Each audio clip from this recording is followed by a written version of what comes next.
Gridlife Circuit Legends is all about celebrating automotive culture from the 1980s to now, and one of the things that we've done since coming here first in 2022 is racing Gridlife Touring Cup. But this track and this series has become so popular, we've got a 60-car field. We can't race that many cars here. We've had to split them into two fields. Welcome to Lime Rock Park. Kyle Heyer joined by Greg Kramer. Greg, we're getting ready to go racing.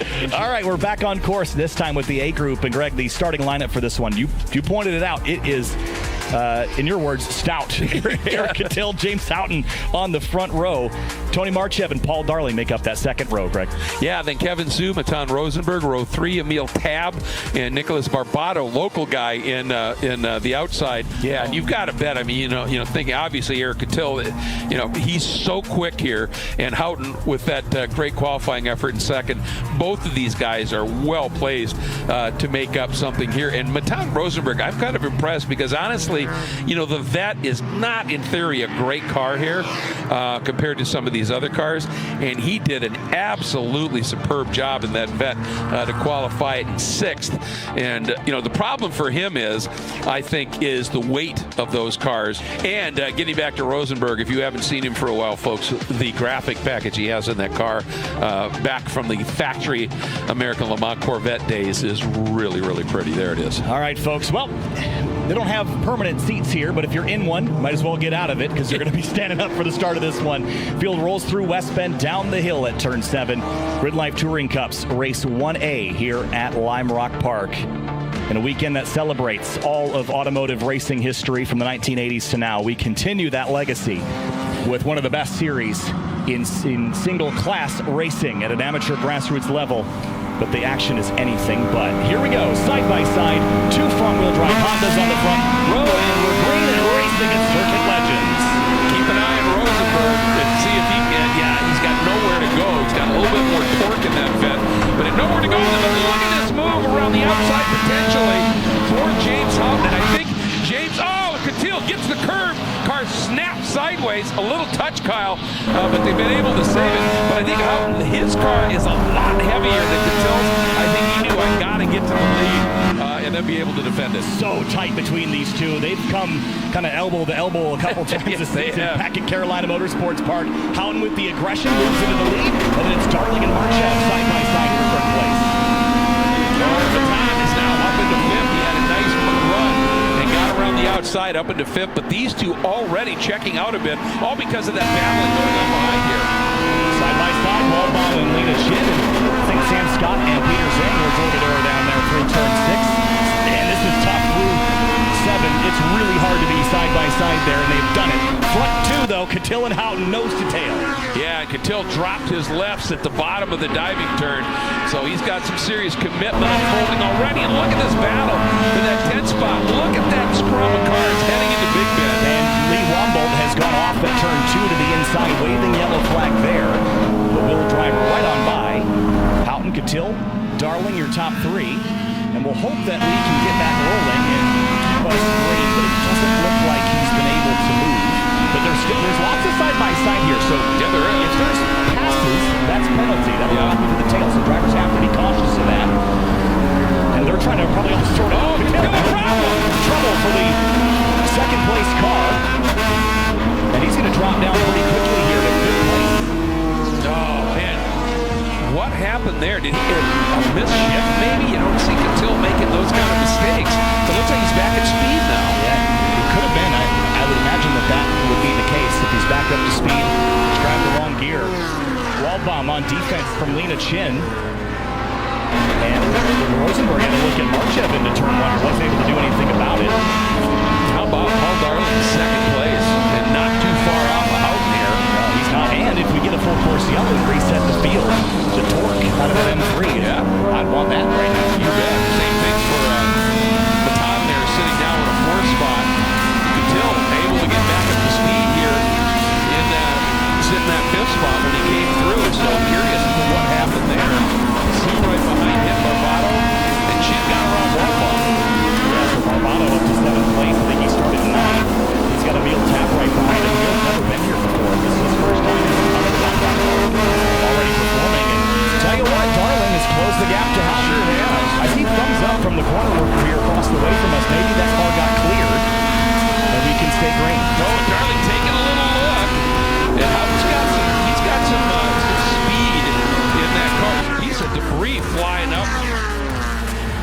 Barbado chasing Catil. Whatever seemed to be the issue for Eric has gone away. Yeah, he's back at speed, but the car's gone. Lee's got that car driven away, so we can stay under green compliant conditions here. As Catil rides 3.6 seconds back in 6th. Now, it's not catastrophic. no. But it's going to hurt his ability to run down Houghton again. Darling, the second place car again. Is there a curse on P2 in this? Yeah, what is going on here? He's still in a crawl. And Catil, just so you know, folks, that last lap that after he recovered was his best lap of the race so far. So he's right back on pace. But wow, what a development here. That's a great point. It's P2 cursed. It's unbelievable here. So now it'll be Heading over, Greg. Marchev up into second, Rosenberg to third, Zoo. Here they come. Rosenberg on Marchev here for second place. Into turn 1. She got him. Oh, look at that Corvette dance. Used up a lot of curve. Did Marchev, he got really crossed up. When he could see Rosenberg coming. Look at Catil get crossed up trying to defend here on Barbado. Yeah, drivers in their mirrors right now. Catil's wide. Barbado to the inside in turn 3. That's tight between the BMW and the Civic. And it's really tough for somebody in second when somebody gives you that wide entry into that turn to not be able to get after it here. I think we're going to have a caution here. And there it is, full course. Yeah, there's no way you can leave Paul where he sits. Yeah, and he tried. I mean, you saw him dead stick, just try to get over to the right to aim for that chicane. Everything he could. Yeah, but something. But boy, the guy who gets a gift here is Catil. Yeah, so unfortunately we've had mechanicals kind of slow things down here, but with the laps being so short and the recoveries being done so quickly, it's going to keep things moving.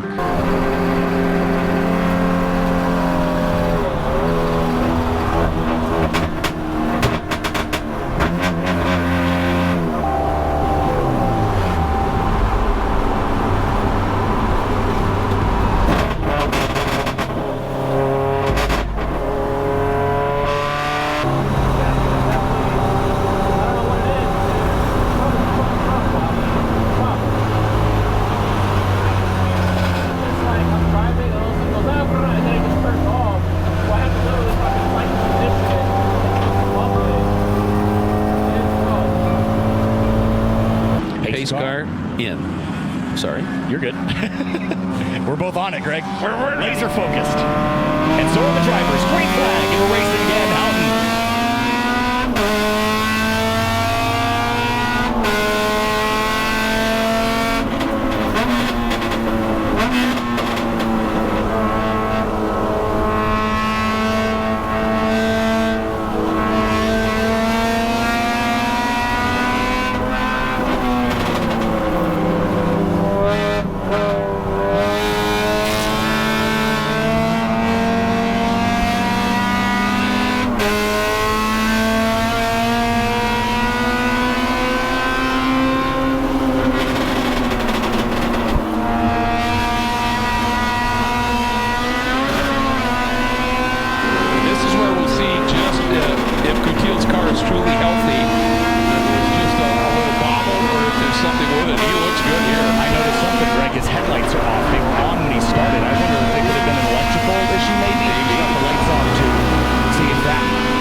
Boy, he almost went off. He dropped the tire, I think, was able to hold it on track, but that was about as close to mowing the grass as he could get. It really was.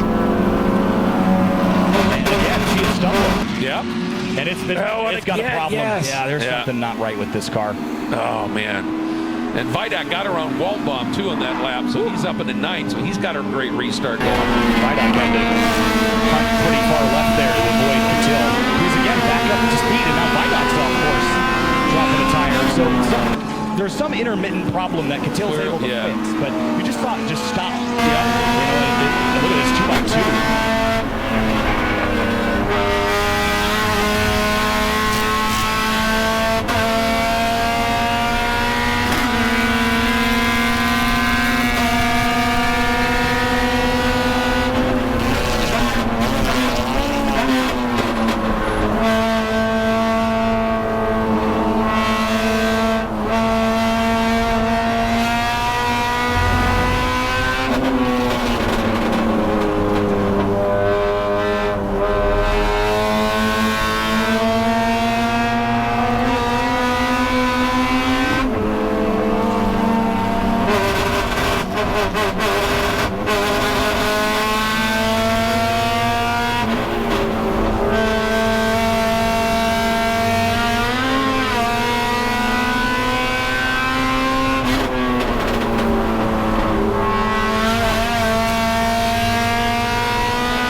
tag. Last lap around Lime Rock Park in Gridlife Touring Cup Race 1. Houghton on defense. He feels the pressure.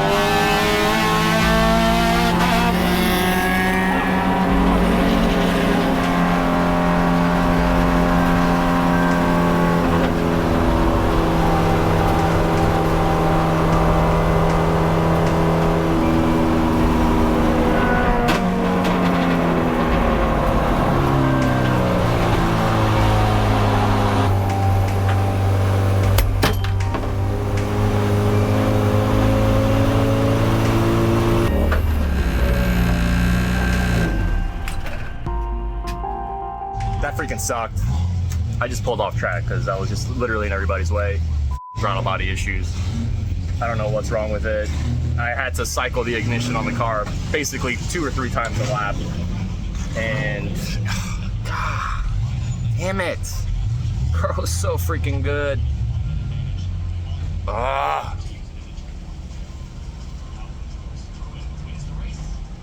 This pisses me off, man. The car was so good.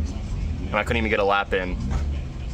I got 1 mediocre lap in that probably is gonna qualify me 13th for the next group. So anyway, I'm gonna look at the codes. Pretty sure it's throttle body cal issue. Probably swap throttle bodies, try something, I don't know. This freaking sucks.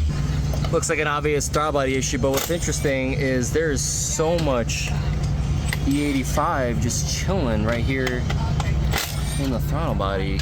It's literally wet. Can you guys smell it? Probably not. I could smell it though. Smells like what I drank last night.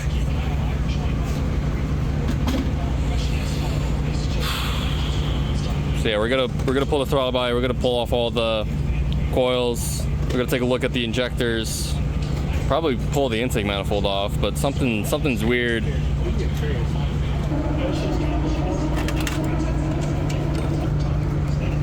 God, smell it.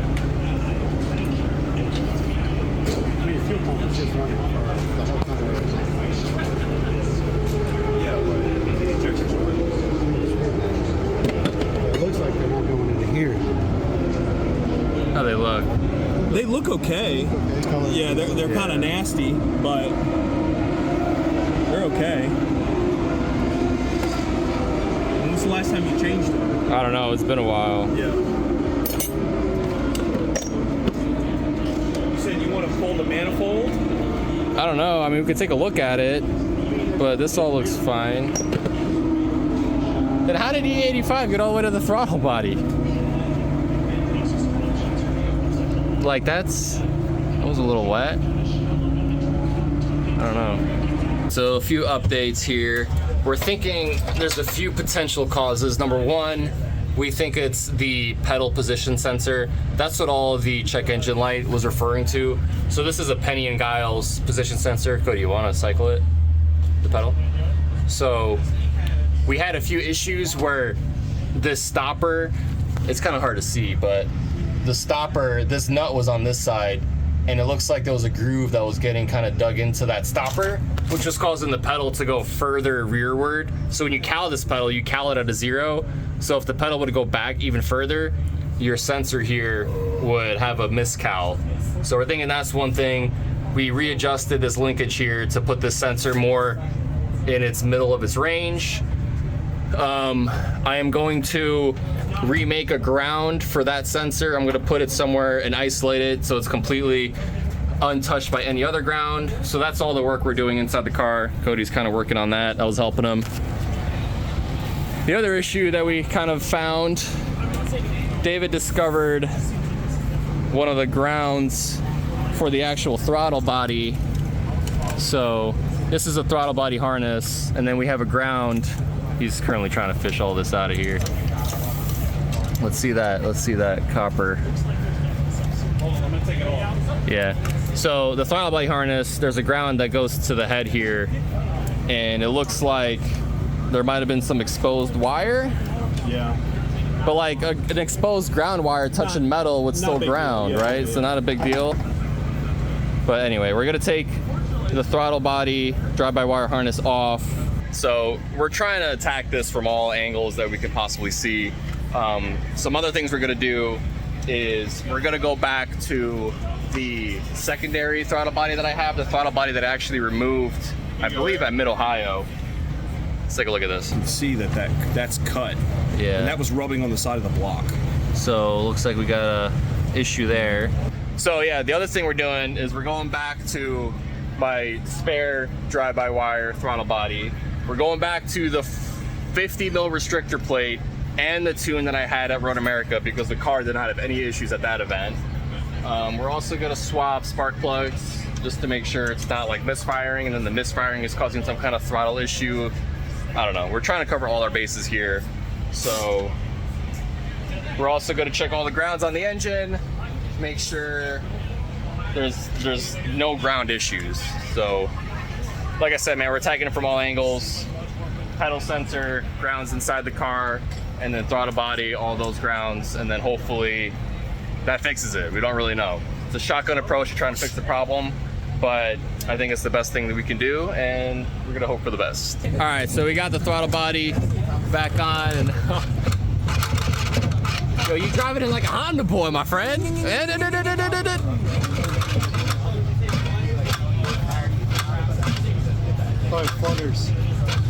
Like stab it and then let it go. Like stab it, let it go real fast.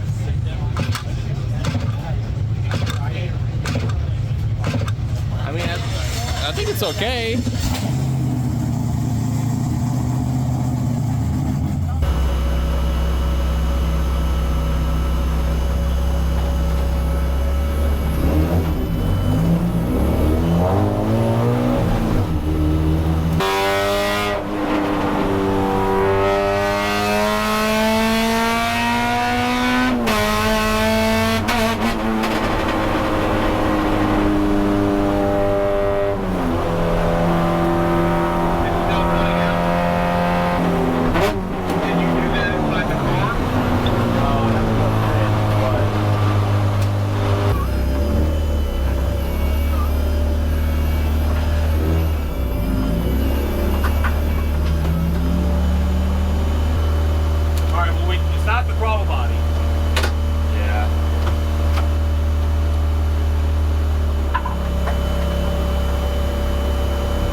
Quick little update.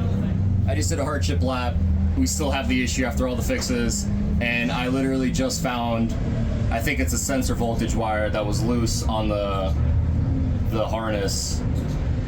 So we're gonna try to connect that back, and I think that's the issue, man. I don't have any other ideas. We tried everything. Did it on the hardship lap, so I think it's that pulled wire. I literally just pulled the wire out with the coupler still fully locked. So I think that's the sensor voltage wire that supplies 5 volts to all the sensors on the car. So we're getting a lot of sensor voltage issues on the throttle pedal, and I think the drive-by wire is super sensitive to all that. So we're gonna try to fix this. This is the wire that just got pulled out. This bottom piece here. So this wire right here was soft set, and then this pin right there, you can't really see it. It's the yellow and red was also soft set. This guy right here is actually cables for the drive-by wire, which explains why we had the voltage issues. I'm not sure what that yellow and red wire was, but we're gonna look it up right now. So yeah, it looks like this coupler got messed up. It's kind of easy to unlock it, so I'm not really sure what we're gonna do to make sure this works. But right now, I can pull on this wire and it doesn't come out, so it is set.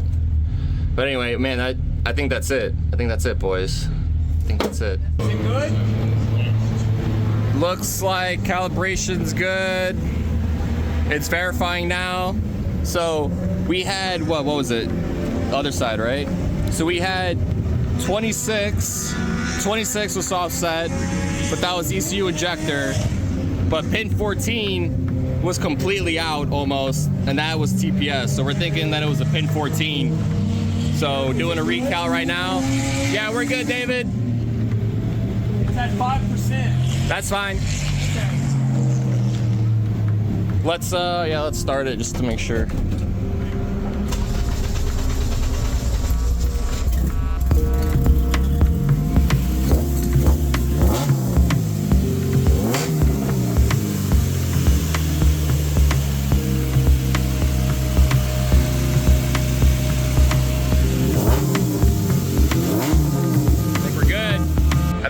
fixed, man. I think it was that connector because AVI 10 is TPS. So 95% confident we got it fixed. Man, thank God we did the hardship lap because we would have lost another race there. But yeah, shout out to the boys, man. The hybrid racing guys, man, they always come in clutch. We went through everything. And the last thing that we should have checked last night was those ECU plugs. But I'm glad I thought of that this morning. And I think that's it. So the good news is we are starting P12 for race 2 because it is based on fastest lap. So even though I didn't finish race 1, I still ran a pretty decent lap, even though I was cycling that ignition on and off multiple times per lap. So starting P12, this car's fast. We're gonna move up to the front, and I'm not giving up, even though last night was pretty rough. But let's try to crawl our way back to the front of the pack. I know this car can do it. It's fast. I hope I can do it. But race 2 coming up. 30 minutes. Let's go. All right, guys. Starting 12. I think we fixed the issue. Feeling pretty confident. Car is good. We got full condition, so I think the car's gonna be pretty loose. But loose is fast, so let's try to move our way up.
Change the software. I don't know. And get rid of the blip.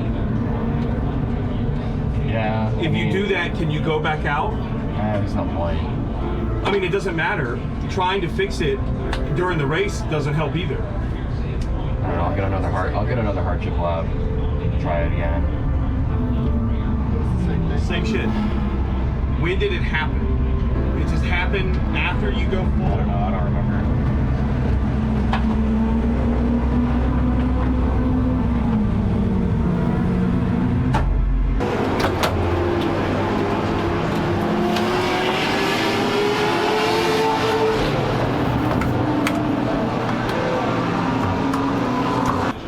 Is it loose? No, it's in there now. Like,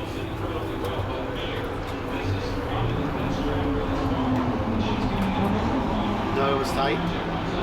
yeah, it's good. Do you know, is it the same warning? Probably, yeah.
off for a lap.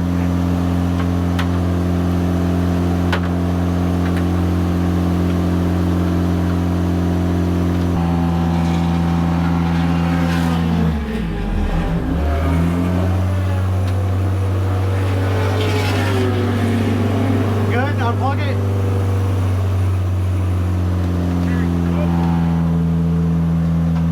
All right, good luck.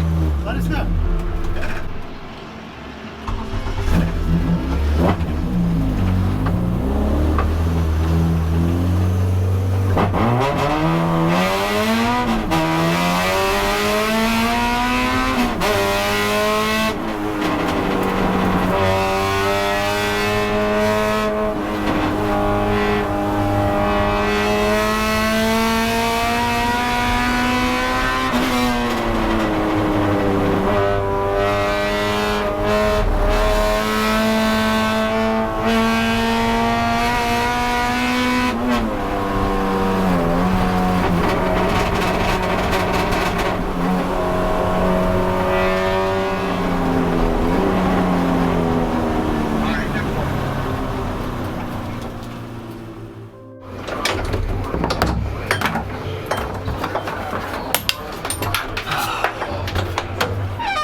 Let me connect it and then,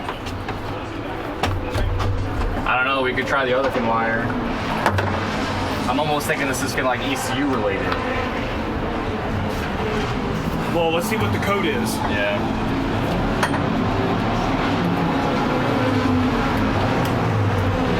Trigger, drive-by-wire, throttle 1 disabled. Drive-by-wire throttle 1 disabled? Yeah.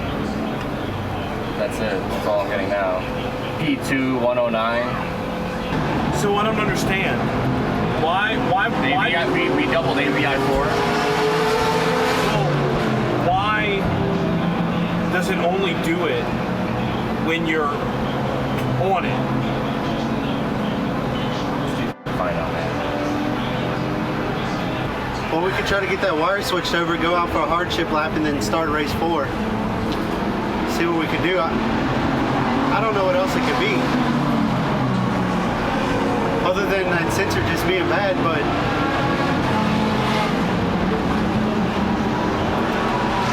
I'm assuming you got a good log on that one.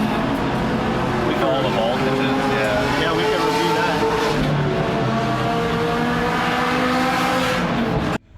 that. Not much to say. We've literally tried everything, man. Oh, all right. You want to get in there, my friend? We tried everything. I thought we fixed it this morning. Same issue came up again. Thought we fixed it before this third race. Same issue came up again. We literally tried everything. I don't even remember what we did anymore because it's just so much. But basically, what we're thinking is, the pedal position sensor. It has 2 outputs because it's like a safety redundancy. So APP1, APP2, we had a bunch of errors where the correlation between the two was not good. So what we did was we took one of the APPs and we doubled it to count as the other. So it was a 50-50 shot in the last race that maybe that was a good one, but it didn't work. So now we're gonna switch to the other APP output, duplicate that guy, and then we'll see if the ECU likes that. So it's extremely frustrating, but now it's like we have to figure out what this issue is, because I could drive the car on the road and it's fine, but as soon as I give it some load, and maybe it's heat related, maybe it's G-force, maybe it's going up the hill, we don't really know, but we have to figure this out today, because otherwise, I don't know how else I'm going to figure this out until I go to track day. But at this point, we're thinking it still might be related to the pedal position sensor. It could also just be the ECU, I don't know. It's not the throttle body. I don't know, man.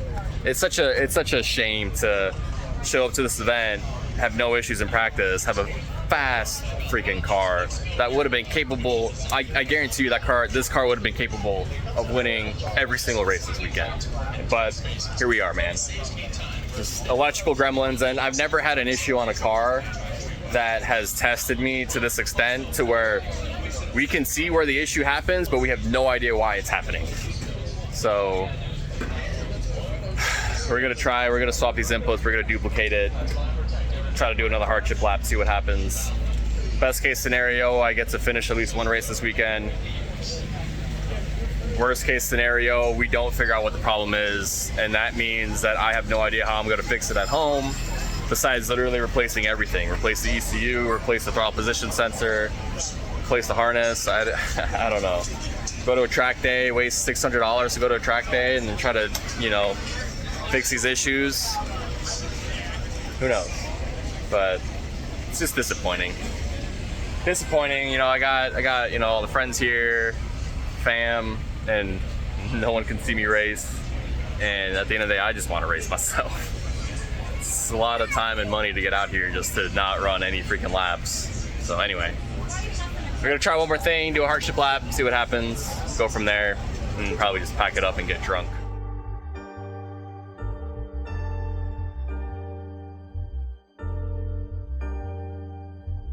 Well, that's it. Watching race 4A on the hillside. I don't know who we're rooting for. Probably Ronnie and the Integra boy, you know. But should be a fun race to watch, I guess. Also Emil, I'm rooting for the light cars. So let's go Ronnie, let's go Emil. Let's see how they do. But yeah, really, it's a good way to end the weekend watching, you know, a good friends race. I really wish I was out there, but there's only so much you can do.